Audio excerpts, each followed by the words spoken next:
Dear students, मैं Ajay Kushwaha Balabhadra school के इस ऑनलाइन स्टडी चैनल में आपका स्वागत करता हूं। जैसा कि आप सभी को पता है कि हमारी अब तक 2 क्लास हो चुकी हैं, जिनमें हमने आरएनए अम्ल, क्षार, अर्थात आरएनए संकल्पना, ब्रोंस्टेल लॉरेंज संकल्पना और लुईस संकल्पना विस्तार पूर्वक वर्णन किया है तथा इसके अलावा हमने प्रबल अम्ल, दुर्बल अम्ल की परिभाषा को भी जाना है तथा संयुग्मी अम्ल और संयुग्मी क्षार के बारे में भी जाना है। इसके अलावा हमने लवण क्या होता है, इसके कितने प्रकार होते हैं और इसका निर्माण किस प्रकार से होता है, इस सब की जानकारी प्राप्त की है। आज हमारी जो क्लास है उसमें बताया जाएगा अम्ल के गुण। पढ़ने वाले हम तीनों के अम्ल, क्षार और लवण, इन तीनों गुण पढ़ने वाले हैं। लेकिन फिलहाल पढ़ते हैं हम अम्ल के गुण। तो सबसे पहले देखिए पहला पॉइंट, अम्ल नीले लिटमस को लाल कर देते हैं। पहला का गुण क्या होता है? अम्ल नीले लिटमस को क्या कर देते हैं? लाल। यानी अगर मान लो आपके पास कोई नीला लिटमस पत्र है तो अम्ल उसको क्या कर देगा? लाल। यानी उसका रंग क्या हो जाएगा? बदल जाएगा। सेकंड आता है, अम्ल धातुओं के साथ अभिक्रिया करके हाइड्रोजन गैस देते हैं। साथ में क्या बनता है? लवण। महत्वपूर्ण क्या है? कौन सी गैस निकलती है? Hydrogen gas. अम्ल धातुओं के साथ अभिक्रिया करके हाइड्रोजन गैस का निर्माण करते हैं। तीसरा आता है, अम्ल धातु ऑक्साइडों से अभिक्रिया करके लवण एवं जल बनाते हैं। तीसरा क्या है? अम्ल धातु ऑक्साइडों से अभिक्रिया करके लवण एवं जल बनाते हैं। और लास्ट बचता है, अम्ल क्षार से अभिक्रिया करके उदासीनीकरण अभिक्रिया के फलस्वरूप लवण और जल का निर्माण करते हैं। अर्थात अम्ल क्षार से अभिक्रिया करके अपने गुणों को खो देता है, ऐसे ही क्षार अम्ल से अभिक्रिया करके अपने गुणों को खो देता है और लवण और जल का निर्माण होता है। तो देखिए पहला पॉइंट आपको समझ में आया होगा कि जैसे ही नीले लिटमस पत्र पर क्या डाला जाएगा? अम्ल डाला जाएगा, वो कैसा हो जाएगा? लाल। अब समझते हैं सेकंड को, अम्ल धातुओं के साथ अभिक्रिया करके क्या बनाते हैं? लवण और गैस कौन से देते हैं? हाइड्रोजन।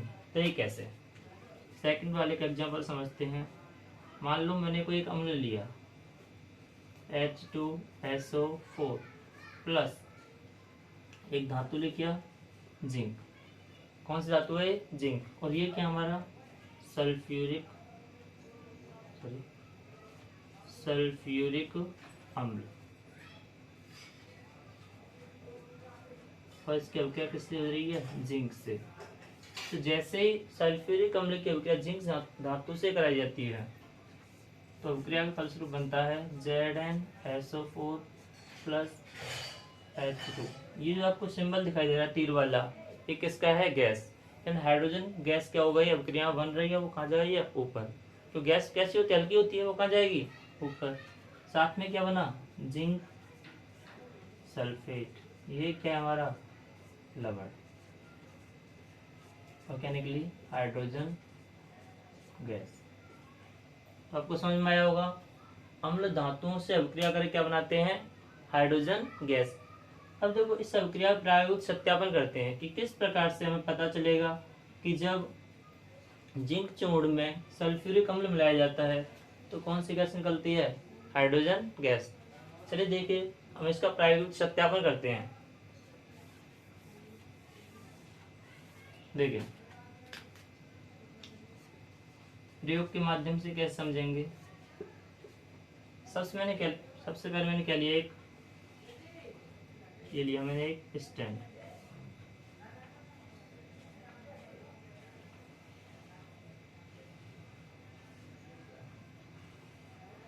क्या लिया मैंने? कोई एक स्टैंड लिया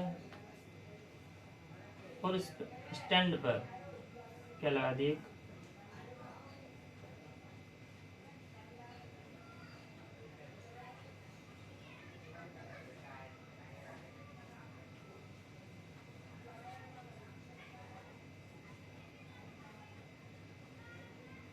क्या लगा देख? परख नली। परख नली क्या होती है? कांच की ट्यूब होती है। और इसमें क्या लिया मैंने? ये जो आपको डॉट डॉट दिखाई दे रहे हैं, ये क्या है? जेडन चूर्ण। ये क्या है? जिंक चूर्ण। और ये क्या हमारे पास? स्टैंड। और देखिए अब इसमें क्या है, एक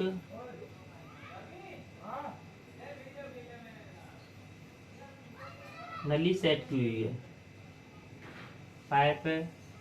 और ये पाइप कहाँ जा रही है? सीधी ये पाइप जा रही है एक पात्र में, जिसमें क्या ले रखा हमने? इस पात्र में ले रखा हमने साबुन का विलयन।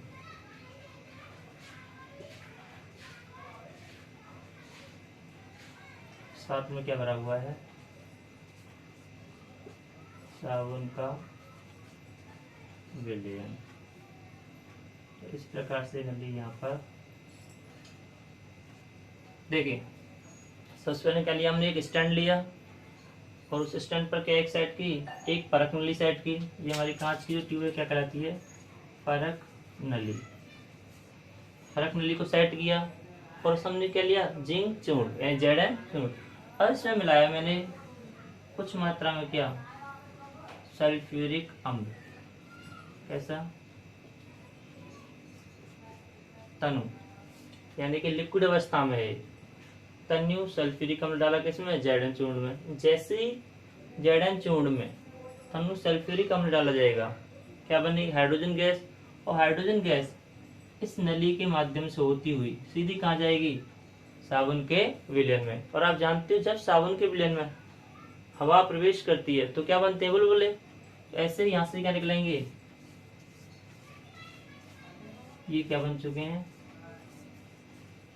साबुन के बुलबुले।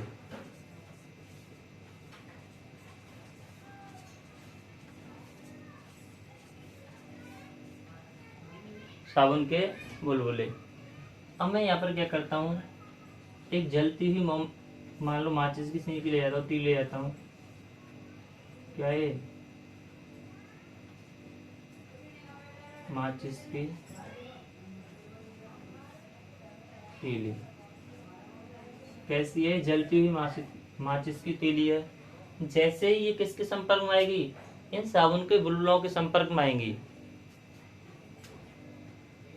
ये क्या करने लगेगी? फट फट की आवाज।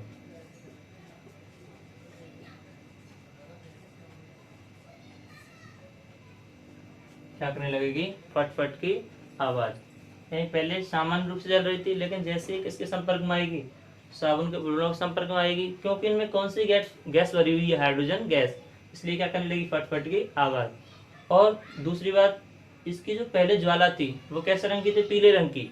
लेकिन जैसे ये साबुन के बुलबुलों के संपर्क में आएगी, ये ज्वाला हो जाएगी कैसी? पीले से कैसी हो जाएगी? नीली। क्योंकि हाइड्रोजन गैस कौन से रंग में जलती है? नीले रंग में। देखिए दोबारा समझते हैं। एक स्टैंड लिया, उस पर हमने क्या सेट किया? एक परख नली। उसमें क्या लिया? जेडन चूर्ण। और उसको एक नली के माध्यम से साबुन के विलयन से जोड़ दिया।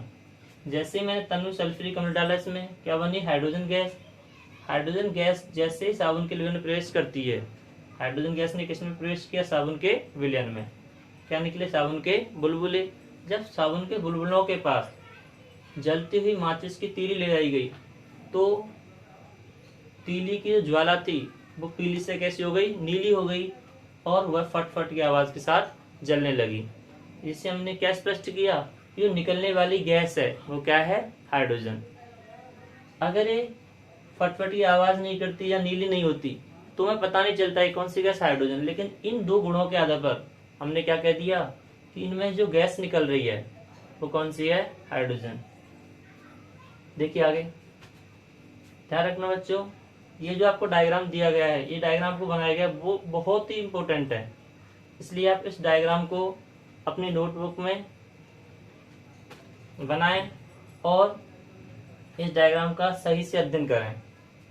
देखिए आगे, ये अभिक्रिया थी किसकी? Zn की H2S4 के साथ अभिक्रिया। दूसरा इसी का एग्जाम्पल होता है, क्या लेना है? अम्ल लेना।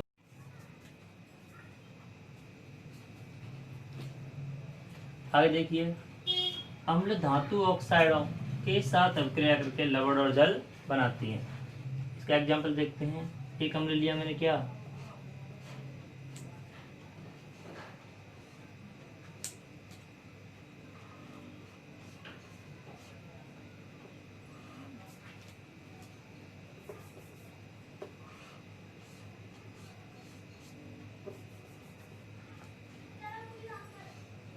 देखिए, अम्ल धातु ऑक्साइडों के साथ अभिक्रिया करके लवण और जल बनाती है।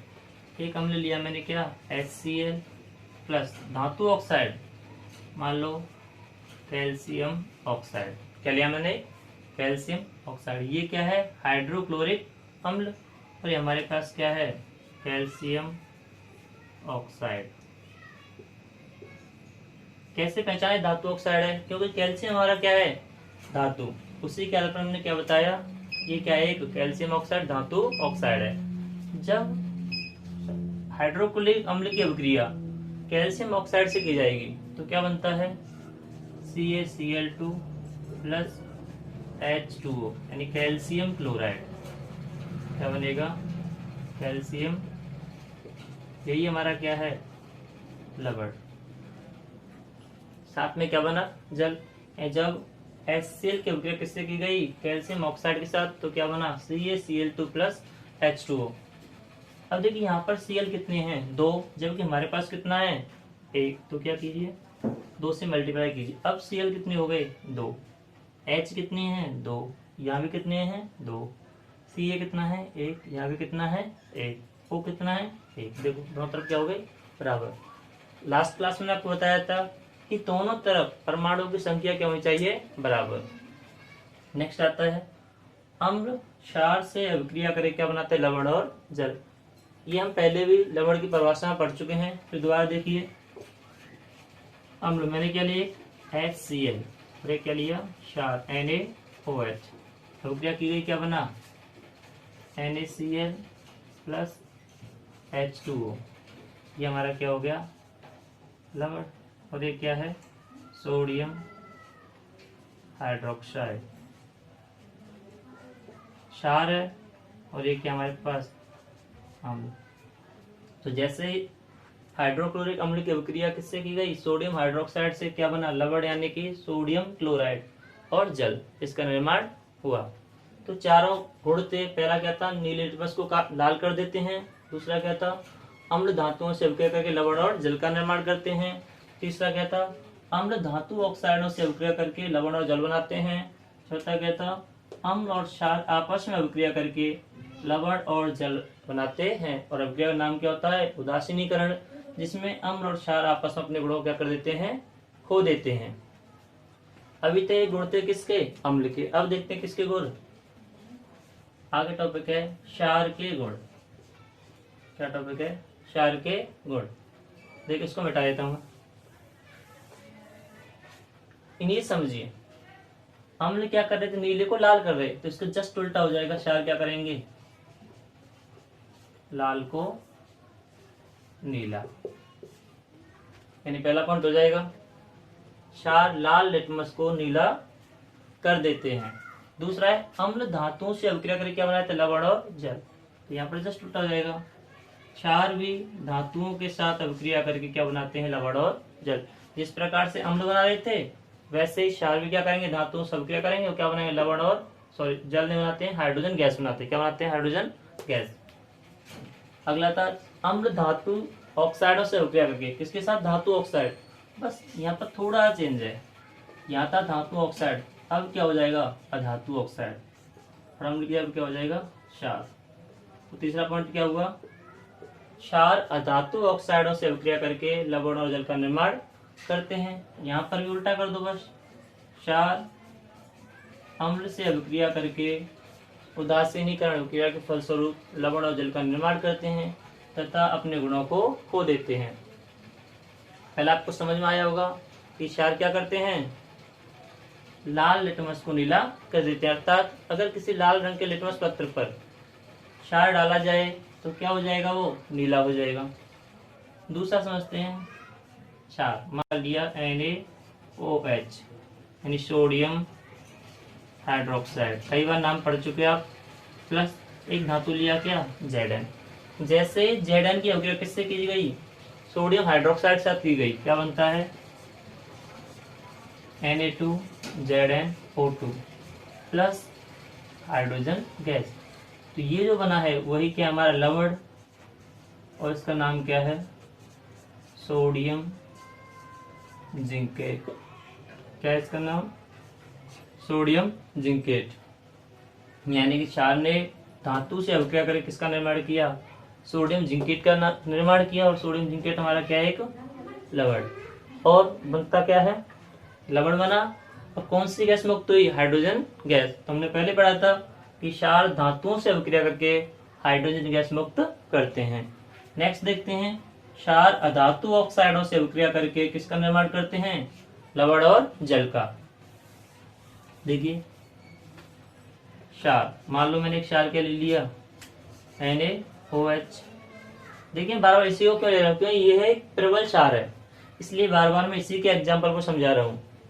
लेने को कोई सा भी क्षार ले सकते हो, लेकिन यह क्या एक प्रबल क्षार है, इसलिए इसको ले लेते हैं। नहीं तो मान लो कोई दूसरा लेते हैं, चलो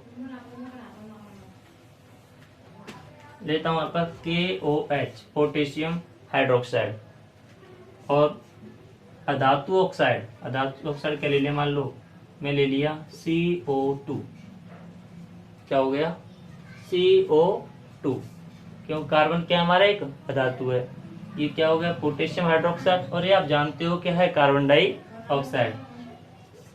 तुम्हें पता है जैसे ही क्षार किससे क्या करेगा, अधातु ऑक्साइड से, क्या बनेगा, लवण और जल। एक हमें पता है क्या बनता है, H2। इसके अलावा क्या बच गया हमारे पास, H और O कहाँ आ चुके हैं, बचा क्या, C और K। तो यहां से बनता है क्या, K2CO3, पोटेशियम कार्बोनेट। क्या बना, पोटेशियम कार्बोनेट। अगर मान लो मैं यहाँ पर क्या ले लेता, Na ले लेता, और यहाँ क्या आ जाता फिर Na2CO3, यानी कि सोडियम कार्बोनेट। बैलेंस करने के लिए क्या लगा दें यहाँ पर 2। यहाँ पर देखो अब मेरे पास 2 Na, एक कार्बन। ऑप्शन कितने हैं, 2 और 2 4। यहाँ भी कितने हो गए, 3 और 1 4। तो ऐसा नहीं है कि आप सोडियम हाइड्रोक्साइड लो, आप पोटेशियम हाइड्रोक्साइड, मैग्नीशियम हाइड्रोक्साइड किसी का उपयोग कर सकते हैं। बस होना क्या चाहिए, क्षार। तो क्षार अधातु ऑक्साइड के साथ अभिक्रिया करके क्या बनाते हैं, लवण और जल। और लास्ट पढ़ते हैं, क्षार अम्ल से अभिक्रिया करके लवण और जल का निर्माण करते हैं। अभी जो एग्जाम्पल पढ़ा था हमने अम्ल में, उसको क्या कर दो, उल्टा कर दो। NaOH प्लस HCl, क्या बना, NaCl प्लस H2। क्षार ने क्या किया किससे, HCl से, क्या बन गया, लवण, और साथ में क्या बना, जल। तो देखिए जस्ट उल्टा है, क्षार अभिक्रिया करेंगे अम्ल से तो भी लवण जल मिलेगा, या अम्ल अभिक्रिया करेंगे क्षार से तो भी क्या बने, लवण और जल। और अभिक्रिया का नाम क्या होगा, उदासीनीकरण अभिक्रिया। यह गुण होते हैं किसके, अम्ल के और क्षार के। रिवाइज करते हैं, क्षार क्या करते हैं, लाल लिटमस को नीला कर देते हैं, धातु ऑक्साइड से अभिक्रिया करके किससे, धातु ऑक्साइड क्षार धातुओं से अभिक्रिया करके लवण और जल का क्षार धातुओं से अभिक्रिया करके लवण एवं हाइड्रोजन गैस देते हैं। यानी निकलने वाली गैस क्या होगी, हाइड्रोजन गैस। आगे क्षार अधातु ऑक्साइडों से अभिक्रिया करके लवण और जल बनाते हैं। और लास्ट क्षार अम्ल से अभिक्रिया करके लवण और जल का निर्माण करते हैं। आज की क्लास में अम्ल और क्षार के उपयोग पढ़े हमने, अम्ल और क्षार के गुण पढ़े। अगली क्लास में पढ़ेंगे हम इनके उपयोग के बारे में। आज के लिए इतना ही काफी है। Stay safe, stay home.